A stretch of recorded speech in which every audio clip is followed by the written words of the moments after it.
una introspección, también igual como la anterior, sobre qué cosas necesitaría, por ejemplo, un abogado o la persona que les vaya a hacer el mentor para poder después configurar cláusulas de confidencialidad para ustedes.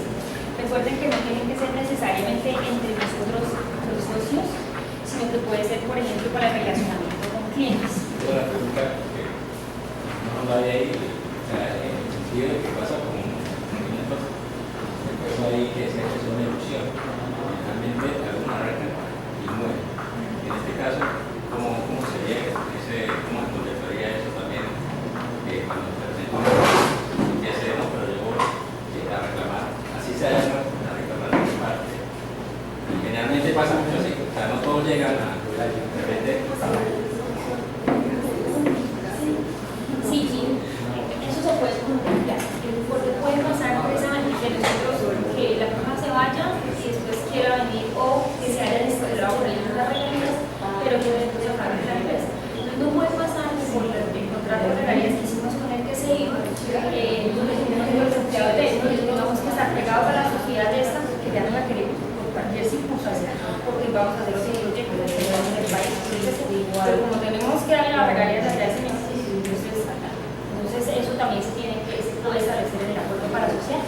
Y cuando se hacen los acuerdos de salidas, vamos a mirar los diferentes tipos de salidas que pueden existir, contemplar esas situaciones que se puede hacer. Sí, porque esa persona también puede ocurrir si vos compras a alguien más grande, que como le dice uno, no, me compra ya la regalía de salir. Exactamente. O cuando de pronto no pasa nada porque esta persona la arreglamos, se fue, pero después viene a reclamarle temas del proyecto de que puede decir, no, yo ahorita. Entonces es súper complejo. Porque nosotros ya le dijimos a él y él cree que nosotros la mayoría de las clientes está en grupo, pero él hace lo que nosotros debemos hacer. Entonces es como esa claridad tiene que estar. Pues porque después ese grano, porque es que ese grano empresario sí se nos viene encima, ¿cierto? O sea, pongan a tener una gran superficie o una multinacional si se nos viene encima, que son los que normalmente tienden a pasar este tipo de... Oye, no, mira, no, es así, porque tiene que ser Ellos les hacen un due diligence, que llamamos los abogados, un due diligence para revisar cada uno de los sitios. Entonces, no puede ser que no estamos en este contrato con esta persona y digan, no, pues no, se nos cae, se necesitan. Entonces, es importante que cada uno tenga ese entendimiento y ojalá esto sea mi proyecto de vida. Pero si no lo es, pues ojalá me lo compre un gran inversionista que me permita vivir con otros, que también es un plan B muy positivo como el reconocimiento. Que no digas, tal multinacional, con la tal cosa, incluso tal cosa, eso lo hice. Sí, que me pasaba con unos que estuvieron en la feria de emprendimiento de sus clientes en Bogotá, y hubo ahí por fechas hace como 2 meses, y venían de Argentina. Ellos hicieron el tema de gestión documental, desarrollo de software. Y ¿quiénes son los clientes de ellos? Pues Plan Chile y Plan Bayer aquí en Colombia. Entonces la gente les pasaba que todos los clientes de rato creían que tenían como grandes clientes. Ustedes son careros. Tenemos estos grandes clientes porque tenemos un emprendimiento en Argentina y se echaron el entonces es una buena carta de presentación para uno. Esta aplicación que usa Plan Chile, ese permiso sobre la producción a Chile.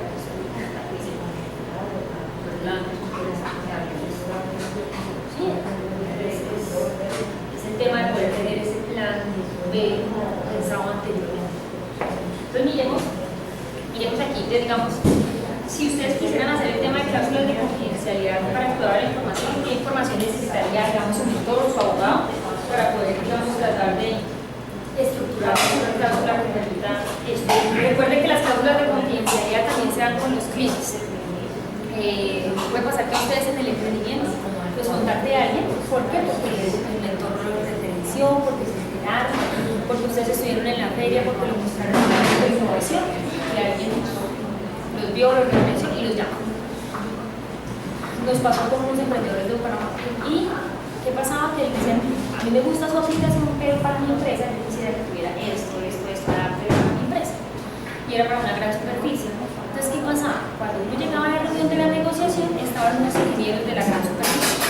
Y yo entraba en pánico como abogado, porque yo decía, ¿a qué hora estos tipos me están dando toda la información? Porque yo soy un ejército y para desarrollar lo que mis ingenieros están haciendo. Entonces, lo que me dijeron acá fue magnífico que estén sus ingenieros, así me pueden explicar en el lenguaje técnico a los míos, pero vamos a hacer una cláusula, vamos a hacer un acuerdo de confidencialidad para la negociación. No teníamos un contrato.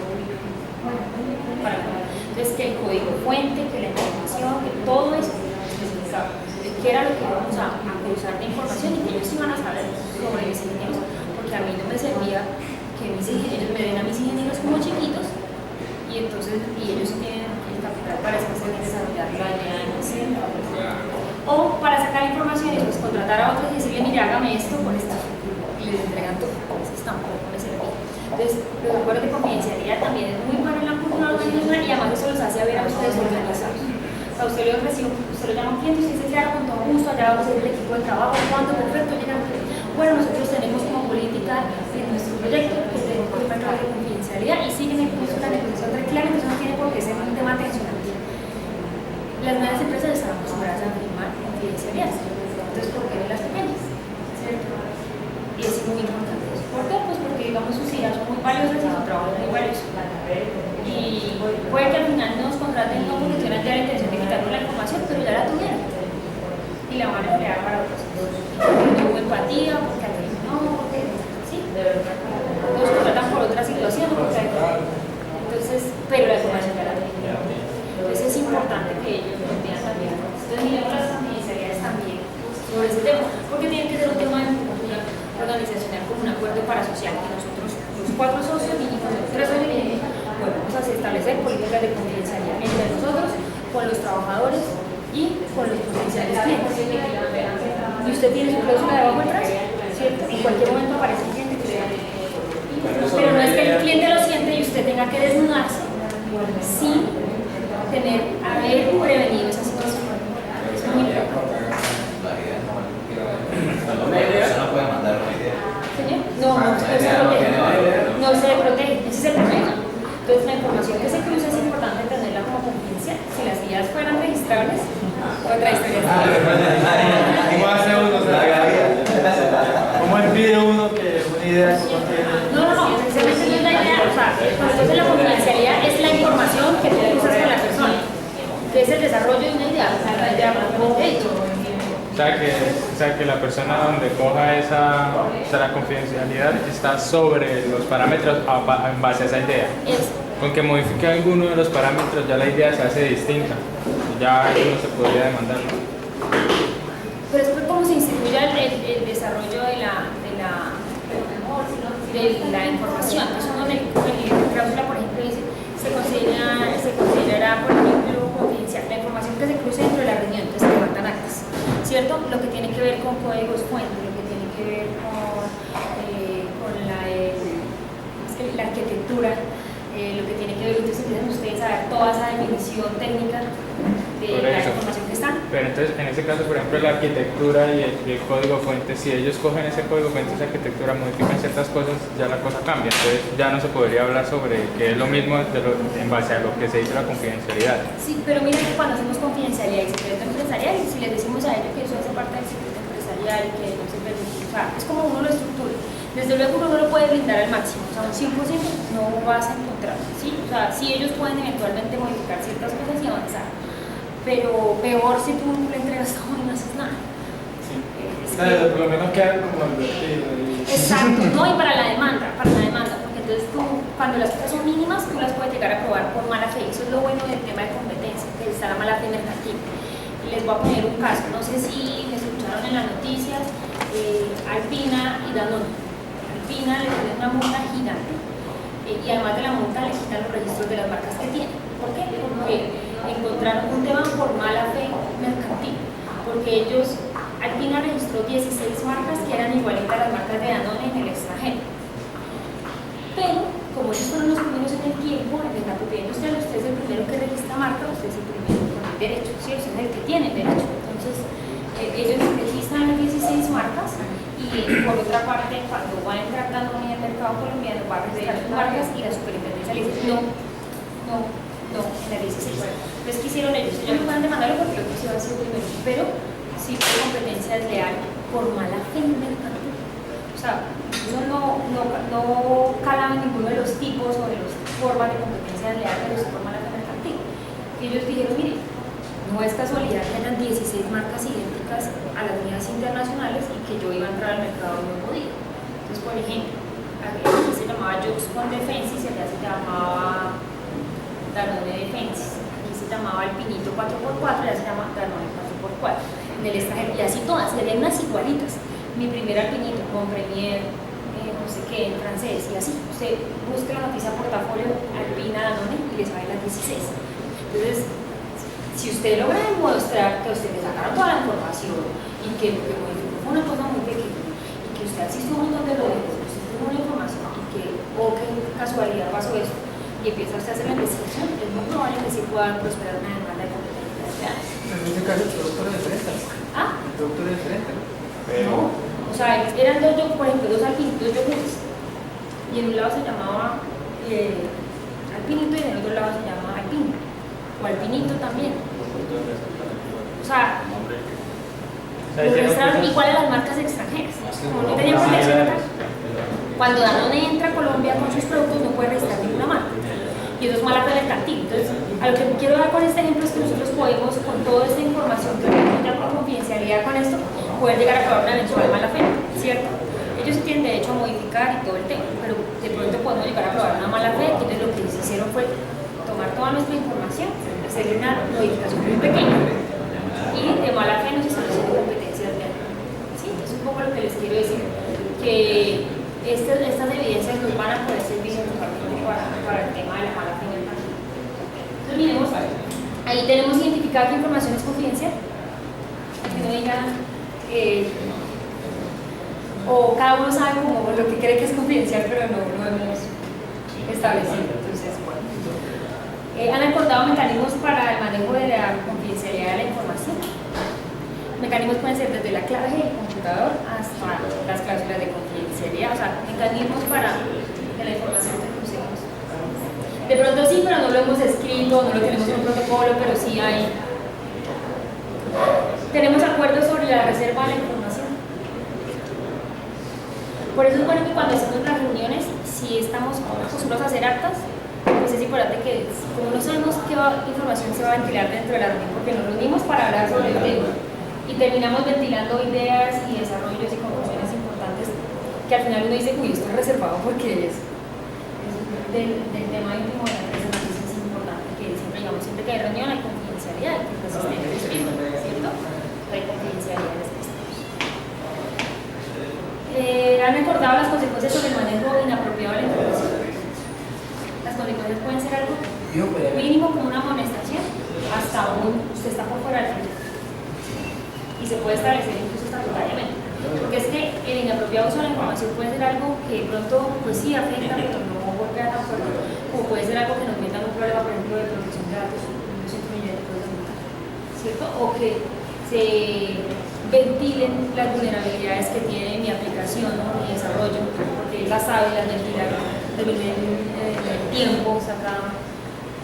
Entonces eso afecta al mercado empresa. Hay digamos grados de consecuencias de manejo inapropiado de la información. ¿Es el mismo Sí, la ley de habeas data, la 1581.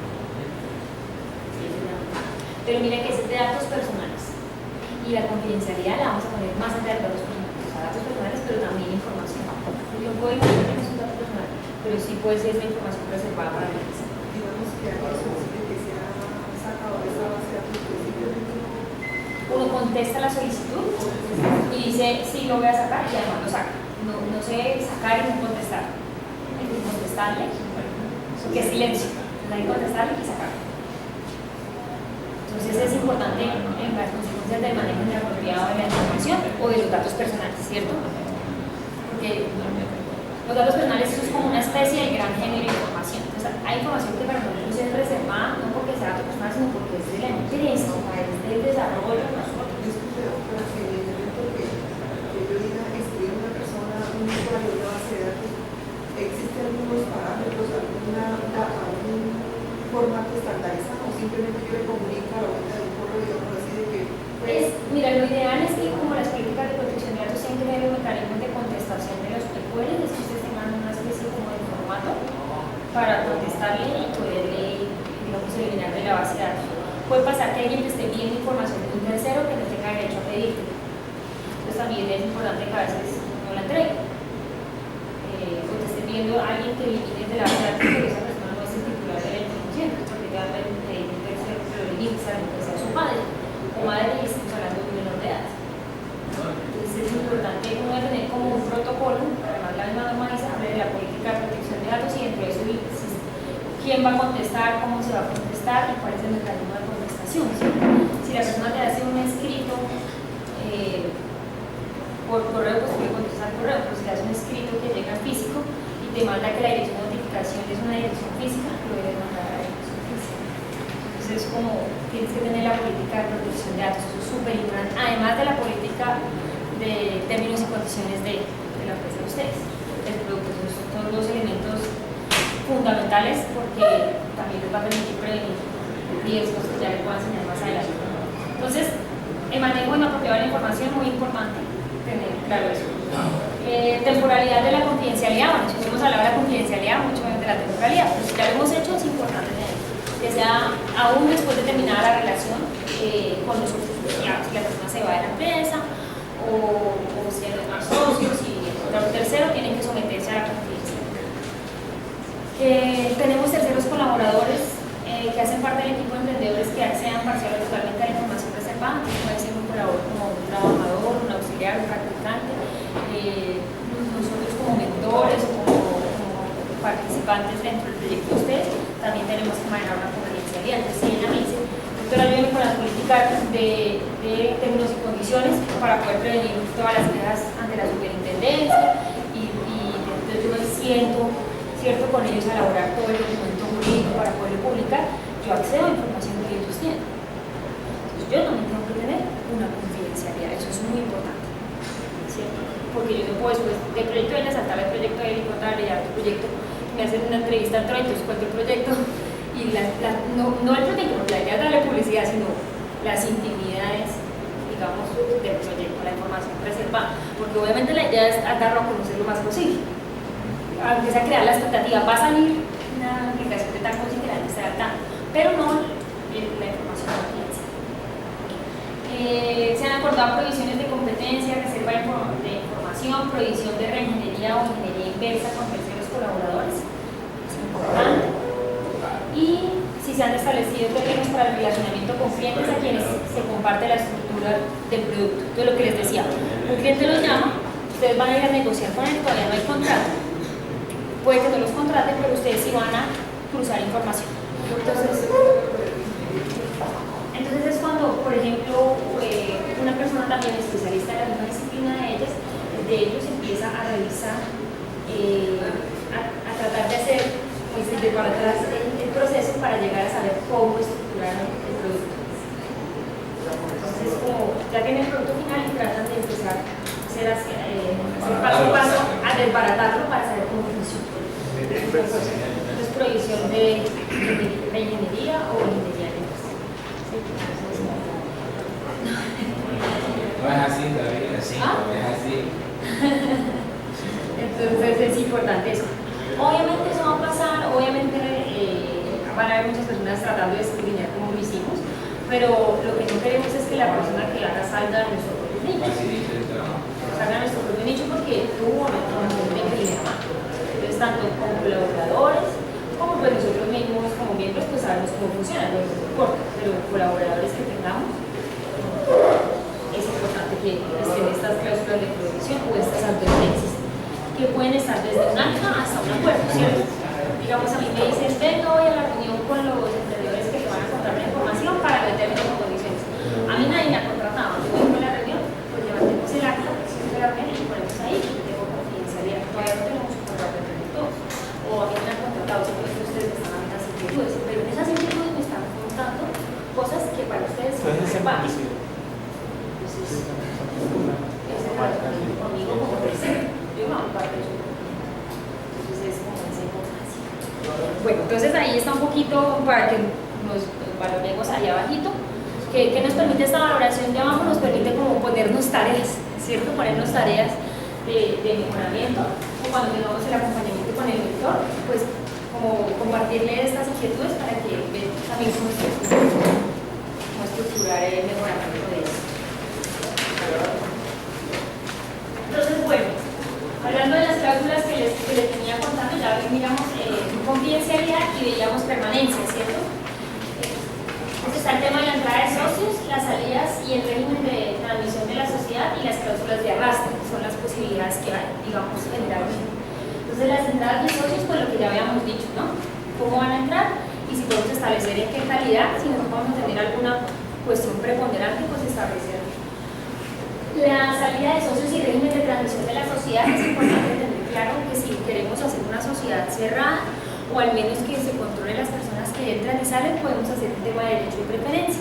Y es que si yo me quiero salir de la sociedad ya está constituida, cuando no está, ya está constituida, pues que yo tenga que primero venderle a mis demás consocios, si ninguno me compra mi parte, entonces a la sociedad, y si tampoco me la puede comprar la sociedad, entonces ahí sí puede haber un tercero. Incluso se puede establecer que ese tercero sea aprobado internamente por la sociedad. Asimismo, desde el punto de vista económico, se pueden establecer reservas para ese eventual momento, ¿cierto? Que la empresa tenga una reserva, es lo que manda la norma, para poderle comprar a ese socio que se quiere ir en el momento que se vaya.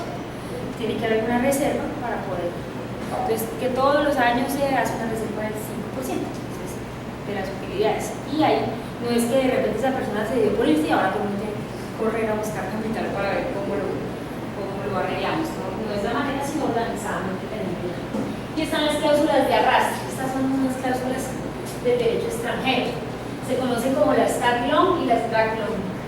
Entonces, las tag long tienen como una situación, es que hay una oferta principal y esto puede obligar a los demás. ¿Qué pasa con esto?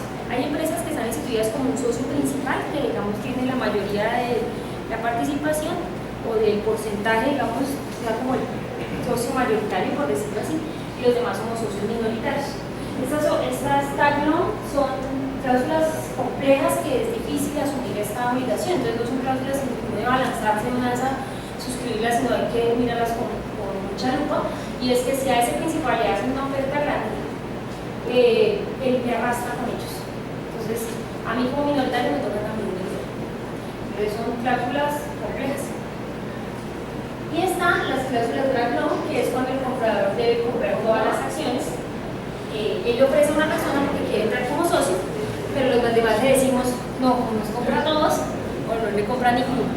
Entonces estas, digamos, son un poco más flexibles y más llevaderas, pero tienen una situación y es que pueden bloquear una venta, ¿no?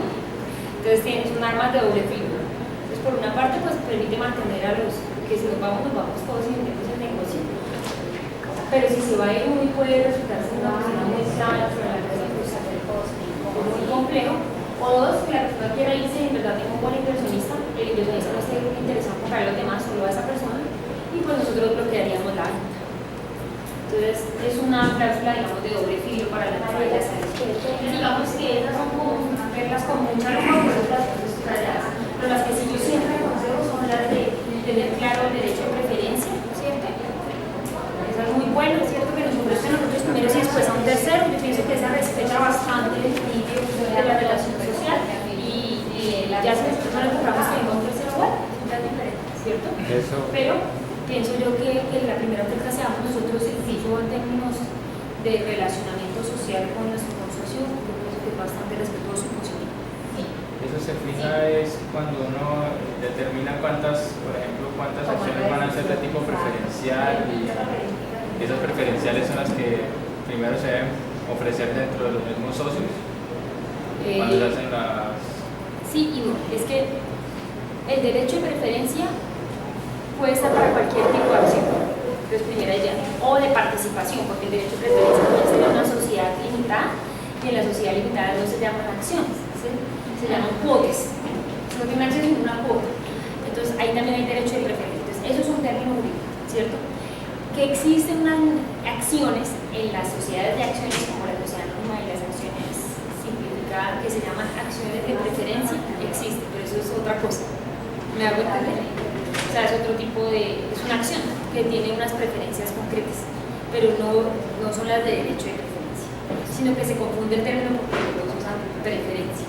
Entonces aquí estamos hablando es el derecho de preferencia, que se prefieren a los consocios que a los terceros. Entonces yo me voy a ir de la sociedad, les ofrezco a ustedes primero y después les ofrezco a los terceros. ¿Cómo vamos a garantizar que esto se va a cumplir, que este acuerdo que vamos a hacer se va a cumplir? Uno, con cláusulas penales, ¿cierto? Que es un poco, si usted no hace tales cosas, usted deberá pagar estos puntos. Con depósitos de garantía también puede ser, no es muy común, ¿cierto? Pues cuando las personas hacen un depósito económico en garantía, no es lo normal en el emprendimiento, propiamente dicho, sino más bien ya en empresas que están bastante consolidadas. Entonces digamos que no es nuestro caso esta segunda. Las acciones por incumplimiento contractual, recordemos que estamos en el contrato, entonces es una acción de que usted cumplió, luego el juez lo obliga a cumplir las cosas. Y las acciones indemnizatorias, que como les decía yo, usted tiene derecho a que le indemnicen los daños y los perjuicios que le causaron por haber incumplido cualquiera de todas estas cláusulas que hemos enviado. Una pregunta, el modelo de nota convertible que últimamente se está usando es aplicable aquí en Colombia. ¿Cómo es la nota convertible? Es un modelo que por lo menos yo estoy implementado en emprendimientos juntos, que es que por lo menos hay dos maneras, a los inversionistas o a la gente que está empezando a trabajar, que te dan una nota, vamos a poner $100,000, y que se va a hacer efectiva cuando la compañía tenga cierto valor o cierto tiempo. Sí, eso sí, como para garantizar que la persona por lo menos, ya no tengo dinero para darte, vamos empezando. Es como que los trabajadores se vuelven socios. Se vuelven socios después de cierto tiempo Sí, y ellos quedan como si hubieran invertido una parte, que en verdad no esté tan bien tiempo, pero Sí se puede, y saben que lo hacían aquí muchísimo, Carrefour, estaba acá, vacía. ¿Qué es lo que se hace? Es como usted entra a la empresa como socio, se le da una mínima participación, pero usted empieza a participar dentro de la empresa con su trabajo, ¿cierto? Con su producción industrial. Y después de un tiempo usted se vuelve socio, se vuelve socio con más acciones. O usted entra sin ser socio, pero se le da la posibilidad de que en 2 años o en 1 año, o cuando se cumpla ciertas tareas, o cuando usted se le entregará como forma de pago unas acciones. eso es posible implementar. Sí se puede implementar. Se está usando mucho. Sí se puede implementar, y aquí lo hacía mucho Carrefour. Pero eso no hace que sea necesario cambiar el libro de socios cada vez que Tiene que se... estar estatutariamente establecido este tipo de sociedades, son acciones no deliberadas que llaman. O sea, las acciones no están entregadas a nadie, las tiene la sociedad. Y cuando ya llega ese momento, se cumple la condición, se libera, pues ya se entrega. Es que yo había visto un modelo similar, pero era, por ejemplo, a usted le decían, usted va a tener le vamos a dar el 10% al cabo de 1 año de trabajo. Pero entonces se le va a asignar mensualmente el valor que debería para completar todo el año, ¿no? O sea, se le asigna mensualmente hasta completar el total del 10% en un año. Sí. Pero entonces cada vez que yo le asigno a esa persona, mensualmente va a tener 10, 20, 30. Cada vez que yo le asigno tengo que cambiar el libro de socios. No, no tienes que cambiar al final, cuando liberas las, porque de todas maneras tú le asignas, pero no le liberas las acciones hasta el final. O sea, es como algo así que yo te diga, este reloj es tuyo, pero yo lo tengo guardado. Cuando termines Pagar las cuotas. el emprendimiento te lo entrego. Tú ya sabes que es tuyo, pero yo soy la que lo tengo. O sea, todavía no te las han liberado. Cuando ya llega el año, te lo digo. También se puede. De todas maneras, igual los emprendimientos los podemos crear por capital. Nadie dijo que usted puede crear un emprendimiento con 100.000, por 1 millón, y nadie dijo que usted tenía que pagar la plata inmediatamente. Y ahorita vamos a mirar. Sí, que por eso tú usas el modelo. O sea, es como si tú hubieras invertido, pero sin. O sea, Ese modelo, por ejemplo, los gringos lo usan mucho, sobre todo cuando invierten plata, porque al ser un emprendimiento tan joven no se sabe cuánto es la valorización real del rendimiento. Entonces ellos le meten a usted, le inyectan un capital y lo hacen nota convertible hasta que valga tanto. Cuando valga tanto, entonces ellos lo convierten en acción. o a la hora de la venta también, lo que sea. A la hora no, que vamos a vender. Se puede hacer. Lo que pasa es que hay que establecerlo estatutariamente, pero sí se puede hacer. Eso no está regulado en el Código de Comercio, ni los acuerdos para sociales, pero sí se puede hacer y se hace. Lo importante es hacer la edificación bien hechecita en los estatutos. Y es muy interesante porque además eso incentiva al que está trabajando porque haga